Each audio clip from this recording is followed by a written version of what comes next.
సభా అధ్యక్షులు కొంపల్లి రాజు గారికి, అదేవిధంగా ఈ కార్యక్రమాన్ని సమర్థవంతంగా నిర్వహిస్తున్నటువంటి రాజారాం యాదవ్ తెలంగాణ ఉద్యమం లోపల అత్యంత భూమికను పోషించాడు. కీలక పాత్ర గురించి ఉద్యమం రేజ్ చేయడానికి విద్యార్థి యువజన కార్యాచరణని వాడల రోజుల నెలకొల్పడానికి విద్యార్థి యాక్షన్ కమిటీకి కారణభూతులైన రాజారాం గారికి, పెద్దలు గౌరవనీయులైనటువంటి ఐపీఎస్ ఆఫీసర్, ఆయన ఉంటే సర్వీస్ ఉంటే డీజీపీ అయ్యేటోడు.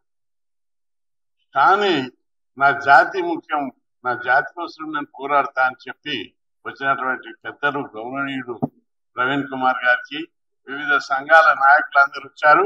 వాళ్ళందరికీ పేరు పేరున నా యొక్క హృదయపూర్వక నమస్కారాలు.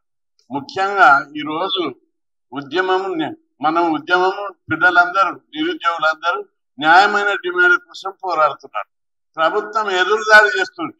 ఎదురుదాడి కేసీఆర్ కూడా చేయలేదు.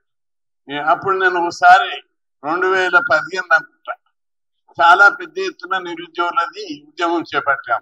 టీచర్ పోస్ట్ వేయాలి, అవి వేయాలి అని చెప్పి ఓ ఎమ్మెల్యే గారు ఒక చిన్న స్టేట్మెంట్ ఇచ్చిండు విమర్శించుకుంటూ.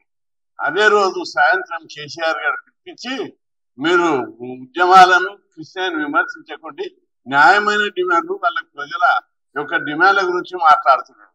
కాబట్టి మీరు మళ్ళా విమర్శించినట్టుంటే బాగుండదని ఎమ్మెల్యేకు వార్నింగ్ ఇచ్చినట్టు సీఎం పేజ్ నుంచి నాకు కొందరు చెప్పారు. అప్పుడే ఆ తర్వాత ఎమ్మెల్యే ఎప్పుడు విమర్శించలేదు. అంటే ఉద్యమాలను గౌరవించడం అనేది పాలకుల యొక్క నైతికత. అట్లాంటి నైతికత కేసీఆర్ పాటించాడు. మేము దాదాపు అప్పుడు హాస్టల్ పిల్లలై నిరుద్యోగులై 600 నుంచి 800 ఉద్యమం చేశాం. ఏనాడు కూడా నిరుద్యోగులను పెద్ద ఎత్తున ఎప్పుడు నిర్బంధం చేయలేదు. ఒకే ఒక రోజు పెద్ద ఎత్తున నిరుద్యోగులు ర్యాలీ తీశాం 10,000 మందితోటి. అక్కడ పోలీసులను కింద దాటి తట్టుకుంటే కింద పడిపోయారు. పిల్లలు తొక్కుకుంటూనే పోయారు. అప్పుడు కొంతమందిని అరెస్ట్ చేస్తే మేము టీవీలో మాట్లాడింది చూసి కేసీఆర్ విద్యార్థులను వెంబడే వదిలిపెట్టమని చెప్పారు. అప్పుడు పోలీసులు వినకుండా 79 మంది మీద కేసులు పెట్టారు సైబరాబాద్ పోలీస్ స్టేషన్. మేము మళ్ళా పేపర్లో స్టేట్మెంట్ ఇచ్చి వాళ్ళ కేసులు విరమించుకోవాలి అని చెప్పాము. పోలీసులు వినలేదు. అయినా మళ్ళీ పదే వాళ్ళు స్టేట్మెంట్ ఇస్తే వెంటనే కేసీఆర్ చొరవ తీసుకొని అందరి కేసులు విడ్రా చేయించారు. ఇది పాలకుల యొక్క నైజం. నిజంగా ఉద్యమాలను గౌరవించేటోళ్ళు, సమస్యలు పరిష్కరించేటోళ్ళు ఆలోచించాలి. ముఖ్యమంత్రి కేసీఆర్, ఇప్పుడున్న ముఖ్యమంత్రి రేవంత్ రెడ్డి గారు ఈ డిమాండ్లు న్యాయమైనవా కావా ఒక్కసారైనా మీరు ఆలోచించారా? ప్రతి డిమాండ్ న్యాయమైంది. న్యాయం గాంధీ మేము అంత వచ్చి మాట్లాడాం. మాకు రాజకీయాలు అవసరం లేదు. ఈ ప్రతి డిమాండ్ లో న్యాయం ఉంది. నిన్న కూడా పిల్లలందరూ యూనివర్సిటీ సెక్రటరీ పోతే నన్ను ఇంటిశారు, సార్ మేము రేవంత్ రెడ్డి అయితే కలవాడు, ఇక్కడ ఆయన సలహాదారుని కలుస్తున్నాం, మీరు రావాలంటే పోయినాక మాట్లాడినాం. చెప్పి 1:100ది మేము ఒప్పుకోమాను. ఒకటే వితరణవాదం. ఎందుకు ఒప్పుకోరని చెప్పి 3-4 పాయింట్లు మాట్లాడు. ఎక్కువ మంది ఉంటే నిరుద్యోగులు చదువు ప్రిపేర్ అవుతున్నారు. ఒక అమ్మాయి ఏడుస్తుంది చెప్పుకుంటా, నేను 10 ఏళ్ల నుంచి ప్రిపేర్ అవుతున్నా, 2 సార్లు పాస్ అయినా, ఇప్పుడు ఫెయిల్ అయిపోయినా. ఎట్లా ఫెయిల్ అవుతా? నేను కోర్టుకు పోతా అంటే పోమ్మ కోర్టుకు అంటుండు. దానికి నేను ఎంబడి అందుకని చెప్పిన 50 మంది రాసినా 100 మంది రాసినా ఒకరే కదా సెలెక్ట్ అయ్యి. 100 మంది నేను అప్పుడు చెప్పాను, 100 మంది ఉంటే 100 మంది రాస్తే 50 మందిలో సెలెక్ట్ అయ్యేటోడు ఒకడు ఉంటాడు, 100 మందిలో సెలెక్ట్ అయ్యేటోడు వేరే వాడు ఉంటాడు. కాబట్టి సమర్థుడు కావాలి. మనకు సమర్థత ఒక ఆబ్జెక్టివ్ టైప్ లో రాదు. అందరు మనం వాదించడానికి కూడా, సమాజంలో అందరికి చెప్పడానికి కూడా మీకు కొద్దిగా పాయింట్స్ చెప్తున్నా. 100 మందిలో ఓడు ఎలక్ట్ అవుతాడు. 50 మందికి ఇచ్చినప్పుడు వేరేడు సెలెక్ట్ అవుతాడు. 100 మందికి ఇచ్చినప్పుడు ఇంకోటి సెలెక్ట్ అవుతాడు. ఆ 100 మందిలో సెలెక్ట్ అయినోడు అత్యంత సమర్థుడు సెలెక్ట్ అవుతాడు. ఆబ్జెక్ట్ టైప్ లో తెలియదు, తెలివి డిస్క్రిప్టివ్ లోనే తెలివి తెలుస్తుంది. కాబట్టి ఎక్కువ మంది పోటీ పడితే, ఇప్పుడు మనం 50 మందితో రన్నింగ్ పెడతాం, అందులో ఒకటి సెలెక్ట్ అవుతాడు. 100 మందితో రన్నింగ్ పెడితే ఇంకోటి సెలెక్ట్ అవుతాడు. ఆ 100 మంది సెలెక్ట్ అయినోడు సమర్థుడు ఉంటాడు అని ఇవన్నీ చెప్పినప్పటికీ కూడా వితరణవాదం లీగల్ ప్రాబ్లమ్స్ ఉన్నాయి, అవి ఉన్నాయని చెప్పారు. అయితే మేమేం చెప్పినాం, ఎస్సీ ఎస్టీ బీసీ రిజర్వేషన్ ఒకటి అన్యాయం జరిగింది. ఎక్కడ గ్రూప్ 1:50 అని ఎగ్జాంపుల్ చెప్పిన జరగదు జనరల్ గా చూపిస్తాం. జనరల్ పోటీలో ఓపెన్ కాంపిటీషన్ లో 1:50 తీసారు కదా, అది లాస్ట్ కట్ పైన రిజర్వేషన్ స్టార్ట్ కావాలి. అట్లా చేయకుండా జనరల్ ఓపెన్ లో వచ్చిన కూడా ఏ గ్రూప్ ఉన్న దాంట్లో, ఎస్సీల దాంట్లో, ఎస్టీల దాంట్లో ఈ ఓపెన్ కాంపిటీషన్ మనం తీసుకొని బీసీఎస్సీ రిజర్వేషన్ లో 1:50 లెక్క పెట్టారు. లెక్క అంటే ఈ వర్గాలను తక్కువ చేయడం, ఈ వర్గాల పోస్టులు రాకుండా చేయడానికి కూర్చున్నది ఇక్కడ అని చెప్పాం. ఇప్పుడు కూడా చెప్తున్నా, ఖచ్చితంగా మనమందరం ఎస్సీ ఎస్టీ బీసీ తక్కువ ఉన్నాను. ఇప్పుడు 1:50 1:1 ఓపెన్ కాంపిటీషన్ వచ్చినప్పుడు రిజర్వ్ కేటగిరీ కింద లెక్కించవద్దు. దాని మీద అనేక సుప్రీంకోర్టు తీర్పులు ఉన్నాయి. కానీ వీళ్ళు ఏదో అడ్డగోలు జీవో తెచ్చి అడ్డంగా నరికి ఎస్సీ ఎస్టీ బీసీలనే మంది రానివద్దు. గ్రూప్ 1 పోస్టులు అంటే చాలా ముఖ్యమైనవి. డిప్యూటీ కలెక్టర్లు, డిఎస్పీలు, ఆఫీసర్లు, జిల్లా ఆఫీసర్లు, వాళ్ళు ఐఏఎస్ కూడా కన్ఫర్మ్ అవుతారు. ఆ పోస్టులలో ఈ కులాలను రాకుండా చేయాలి. కుట్రతోటి బీసీ ఎస్సీ ఎస్టీలను తగ్గించే కుట్ర జరుగుతుంది అక్కడ. ఆ విషయం లోపల మనం అందరం కూడా గట్టిగా ప్రభుత్వాన్ని నిలదీయవలసిన అవసరం ఉంది. మీకు పట్టింపు ఉంటుంది పోస్ట్ పోన్ చేయొద్దని. ఏపీకి మీ పట్టింపు మా కులాలకు జాబులు రాకుండా పట్టింపు మీరు. కాబట్టి మనం కూడా అదే ఆత్మగౌరవంతో మాది మొత్తం లెక్కలి నిజంగా అన్యాయం జరిగిందంటే కూర్చున్నట్టుగా చూపెడతారు చెప్పిన. తప్పనిసరిగా మీరందరూ కూడా ఖచ్చితంగా ఇక్కడ అన్యాయం జరిగింది. ఓపెన్ కాంపిటీషన్ లో ప్రిలిమినరీ లో లాస్ట్ కట్ అయినాకనే A group, B group, SC ST లెక్కలు తీయాలి. అప్పుడు కూడా 1:50 తీయాలి. అట్లా తీయలేదు. దాని మీద లెక్కలు బహిర్గతం చేయాలని చెప్పి నేను డిబేట్ చేసిన. కాబట్టి పెద్దలందరూ కూడా మీరు తప్పనిసరి ఎస్సీ ఎస్టీ బీసీలకు జరిగింది ఇది చారిత్రక అన్యాయం. ఇది మన వాళ్ళు తగ్గిపోతారు. కాబట్టి దీని మీద గట్టిగా పోరాటం చేయాలని చెప్పి దీని మీద నిరుద్యోగుల యొక్క న్యాయమైన డిమాండ్లకు 1:100 ఈ ఎస్సీ ఎస్టీ బీసీలకు జరిగిన అన్యాయం ఈ రెండింటి మీద మనం ఫైట్ చేయాలని చెప్పి మీ అందరికీ సందర్భంగా విజ్ఞప్తి చేస్తున్నాను. రెండవది డిఎస్సి పోస్ట్ పోన్ 2 నెలలు అడిగింది. 2 నెలలుగా 3 నెలలు కాకపోతే 2 నెలలు చేయించు. ఎందుకు? న్యాయమైన డిమాండ్ అది. దానిలో గొంతమ్మ కోరికలు లేవు.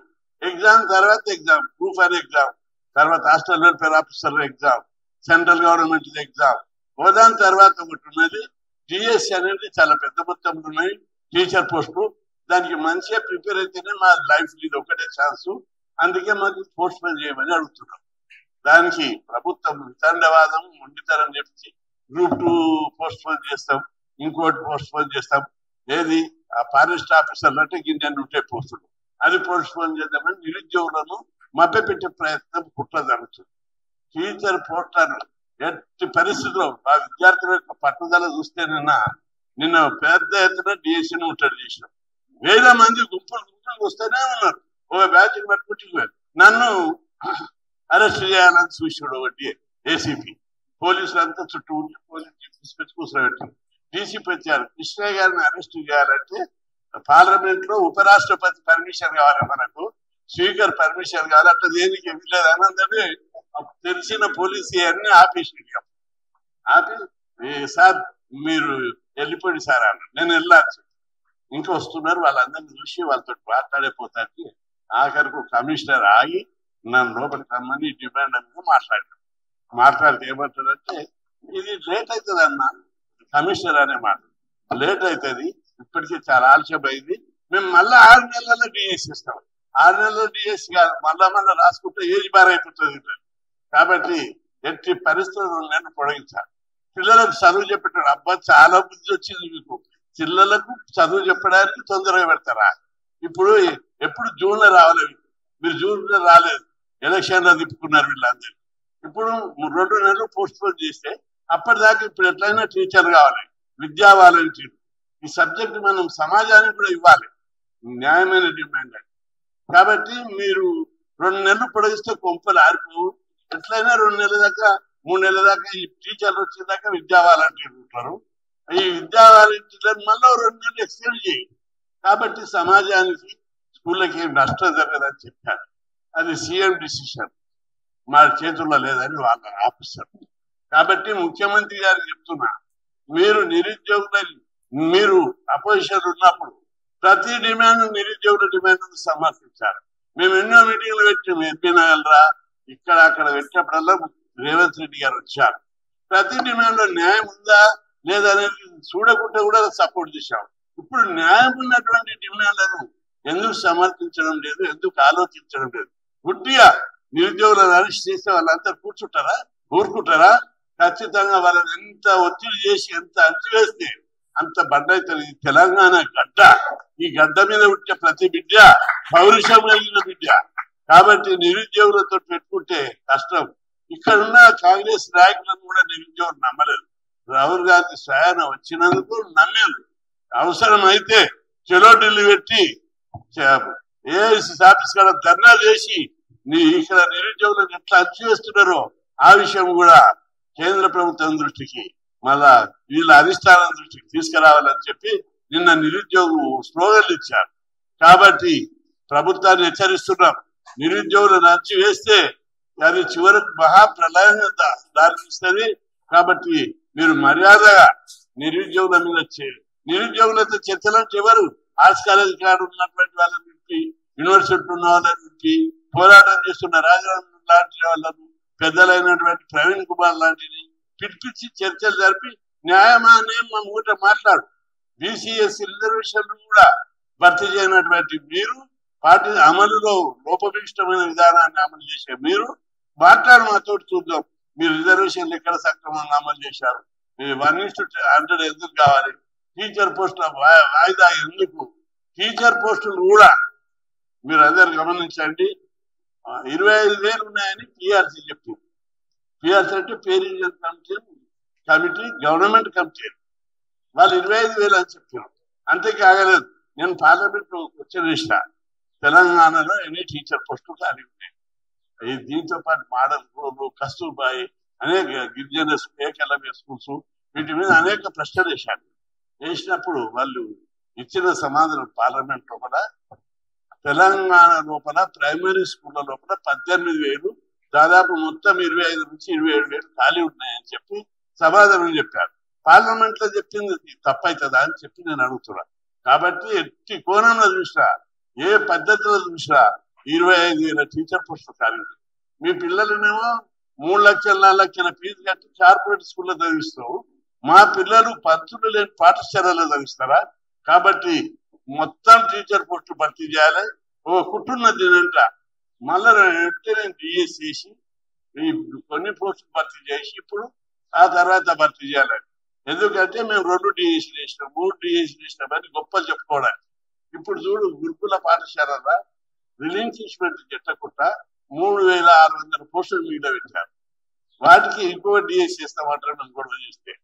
అంటే వీళ్ళకి కుట్ర, ఎక్కువ పోస్టులు ఇస్తాం, జాబ్ క్యాలెండర్ ఇస్తాం, ఎవ్రీ నోటిఫికేషన్ ఇస్తాం, యూత్ అంటే ఎప్పుడు చదువుకుంటారున్నారు పుస్తకాల అనేటటువంటి ధోరణి, రాజకీయ వ్యూహం, రాజకీయ ఎత్తుగడ ఇందులో దాగి ఉంది.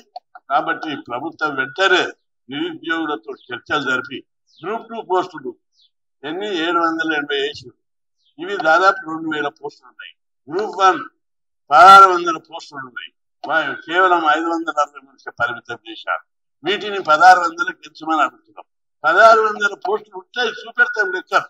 ఎందుకంటే 23 కొత్త జిల్లాలు వచ్చాయి, 125 మండలాలు వచ్చాయి, 30 ఆర్డీఓ ఆఫీసులు డివిజన్లు వచ్చాయి, 7 మున్సిపల్ కమిషనరేట్ వచ్చాయి, 76 కొత్త మున్సిపాలిటీలు వచ్చాయి, 4,500 గ్రామ పంచాయతీలు కొత్తగా ఏర్పడ్డాయి. ఇందు లోపల గ్రూప్ 1, అదేవిధంగా 23 జిల్లాలో 40 శాఖలు, 40 జిల్లా ఆఫీసులు ఏర్పడ్డాయి. వీటి వల్ల వందలు వేల కొత్త పోస్టులు వస్తాయి. వాటిని భర్తీ చేస్తాను, చూపెడతాను మీకు లెక్కలు. కాబట్టి ఎవరితో మాట్లాడవు, 2-3 తన కోటరితో మాట్లాడి నేను చెప్పింది విధమైన పద్ధతిలో పోతున్నారు. కాబట్టి ముఖ్యమంత్రి తన వైఖరి మార్చుకోవాలి. నిరుద్యోగ సమస్య పరిష్కారానికి చిత్తశుద్ధితోటి, అంకిత భావంతో, నిబద్ధత నిజాయితీతోటి చేంజ్ చేయాలి. లేకపోతే మాత్రం యువత తిరగబడుతుంది. ఇప్పటికే వాళ్ళ మైండ్ సెట్ లో మార్పు వచ్చింది. ఈ విషయాన్ని మీరు గమనించకపోతే తప్పనిసరి సెక్రటరియట్ కూడా దాడి చేయడానికి పెట్టుకోండి. ఎందుకంటే 1978 సెప్టెంబర్ 4 నాడు 4,000 మందితో మేము సచివాలయాన్ని ముట్టడించాం. టియర్ గ్యాస్లు, వాటర్ క్యాన్లు, ఫైరింగ్లు ఎంతో గొడవైంది 78లో సెప్టెంబర్ 4 నాడు. అదేవిధంగా అంతకుముందు 1 ఇయర్ హాస్టల్ పెట్టాలి, గురుకులాలు పెట్టాలి, మాకు క్వాలిటీ ఎడ్యుకేషన్, క్వాలిటీ ఫుడ్ పెట్టాలని 2,000 మంది పెట్టి లోపలికి అసెంబ్లీకి పోయినాం. వాళ్ళతో వలగొట్టే తుక్కు వలగొట్టిరు. అంటే అంత మిలిటెంట్ ఉద్యమం ఈ ఈగల్ సెక్షన్ ఉంటుందని తెలుసుకో. నమస్తే పెట్టుడు, చేతులు పట్టుడు పోయిన రోజులు. ఈ 40 ఏళ్ళ నాడు ఇల్లు అసెంబ్లీ వలగొట్టిరు, సచివాలయాన్ని వలగొట్టిరు. ఇప్పుడు వచ్చిన కొత్త తరం ఇంకా మిలిటెంట్ పోరాటం ఉంటుంది. కాబట్టి సప్పుడా ఊరుకుంటారు, పోలీసులతో అరెస్ట్ చేస్తే కేసులు పెడితే ఊరుకుంటారు అనుకుంటారు. అది ఉండదు. ఉద్యమ పంతా కూడా మారుతూనే ఉంటుంది ఎప్పటికీ. కాబట్టి మీరు జాగ్రత్తగా ఉండవలసిన అవసరం ఉంది, న్యాయంగా ఆలోచించవలసిన అవసరం ఉంది. సమస్య పరిష్కారానికి నిరుద్యోగుల డిమాండ్ల మీద పరిష్కరించాలి. గ్రూప్ 2 పోస్టులు 1,600కు, గ్రూప్ 2 పోస్టులు 2,000కు, గ్రూప్ 3 పోస్టులు 3,000కు పెంచాలి. పెంచే వరకు ఉద్యమం ఆగదని చెప్పి, అదేవిధంగా టీచర్ పోస్టులు 25,000 వరకు పెంచే వరకు వదిలిపెట్టామని చెప్పి ప్రభుత్వాన్ని హెచ్చరిస్తున్నాం. ఈ చిన్న 1:100 2 నెలల వాయిదా అనేది విద్యార్థులు రైలిపోతున్నారు. విద్యార్థులకు రాత్రి చూడు వాళ్ళు తెల్లందాకా పోలీస్ స్టేషన్ నుండి ర్యాలీ తీసుకొని ఆర్ట్స్ కాలేజీకి పోయిందంటే వాళ్ళ ఎంత పట్టుదల. అమ్మాయిలు కూడా ఏడ్చుకుంటారు, పట్టుదలతో పోయారు. కాబట్టి మీరందరూ కూడా పోయి యూనివర్సిటీలో వాళ్ళని పరామర్శించాలని కోరుకుంటూ, ప్రభుత్వం దిగిరావాలని, దిగకపోతే ఇక మాట అంటలేదు కానీ ఇంకా కొత్త వచ్చిందని వదులుతున్నాము. ఇంకా కొన్ని రోజులైనాక ఇంకా పెద్ద పదాలు వస్తాయి మేము ఇది. ఇప్పుడే ఈ అర్థాలను మేము మర్యాద కోసం, కల్చర్ కోసం కొన్ని పదాలు ఆపి మాట్లాడుతున్నాం. కొన్ని మీరు ఇంకా మర్యాద ఉంచుకోకపోతే మా నోటి నుంచి పెద్ద పదాలు కూడా వస్తాయి. కాబట్టి ఆ మర్యాద దక్కించుకోవాలని ప్రభుత్వాన్ని హెచ్చరిస్తూ, మరి అందరం కూడా ఉద్యమ నిర్మాణాన్ని మీరందరూ కూడా గట్టిగా చేయాలని, ఉద్యమాన్ని ముందుకు తీసుకుపోవాలని కోరుకుంటూ, అదేవిధంగా ఈ నెల 15న జరిగే సచివాలయ ముట్టడికి పెద్ద ఎత్తున కదిలి వచ్చి ఈ నిరుద్యోగ డిమాండ్లు, బీసీల డిమాండ్ల మీద పోరాటం చేయాలని కోరుకుంటూ సెలవు తీసుకుంటాం.